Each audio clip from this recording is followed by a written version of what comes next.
கண்டிப்பாக சேர்த்து வைக்கிறார் சார். உலகத்தில் தாய் தந்தையரை சேர்த்து வைப்பார், கணவன் மனைவி பிரிஞ்சிட்டிங்கன்னா கண்டிப்பாக சேர்த்து வைப்பார், குழந்தைங்களை பிரிஞ்சிங்கன்னா அந்த குழந்தைங்களோட சேர்த்து வைப்பார், கணவன் மனைவிகளை சண்டை போட்டு பிரிஞ்சவங்களும் அப்பா சேர்த்து வச்சிருக்கிறாரு. நீங்கள் இன்னொரு விஷயம், டைவர்ஸ் ஆனவங்களும் சேர்த்து வச்சுக்கிறாரு. சில விஷயங்கள் டைவர்ஸே கிடச்சிருச்சு, அவங்க 2 பேரும் கோர்ட்டில் டைவர்ஸ் கேஸ் போட்டாங்க, டைவர்ஸ் ஆகிடுச்சு.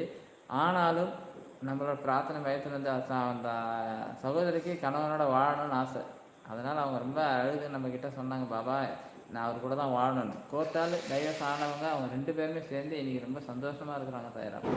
ஏன் இதை அவர் தைரியமாக சொல்லலாம், பாபா அவர் குடும்பத்தை பிரிக்கணும்னு நினைக்க மாட்டார், குடும்பத்தை பிரித்து வாழணும்னு நினைக்க மாட்டார், குடும்பத்தை சேர்க்கணும்னு தான் நினைப்பார். அப்படி டைவர்ஸ் ஆனவங்களே பாபா சேர்த்து வச்சார். அவங்க இன்றைக்கி ரொம்ப அழகாக சந்தோஷமாக இருக்கிறாங்க. பாபா வாழ்நாள் அவ்வளோ தீவிர பக்தியராக இருக்கிறாங்க.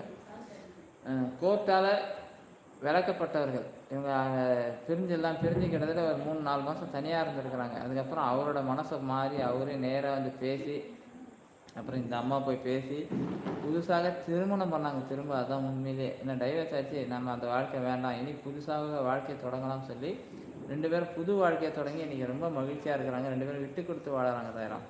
யோசனை பண்ணி பாருங்களேன், டைவர்ஸ் ஆன அந்த ஜோடி திருப்பி சேர்ந்து வாழறது எவ்வளோ பெரிய சிரமம். பாபா சேர்த்து வச்சார், பாபா அப்படி சேர்த்து வச்சார் சாயிராம், 100% சேர்த்து வச்சார். அதுதான் மிகப்பெரிய சந்தோஷமாக நான் சொல்கிறது. யாருமே எதிர்பார்க்காத விஷயம், அவங்க கணவன் மனைவியே எதிர்பார்க்கல. ஆனால் அந்த குழந்தைங்க இப்போ நல்லா இருக்கிறாங்க, அவங்களும் நல்லா இருக்கிறாங்க.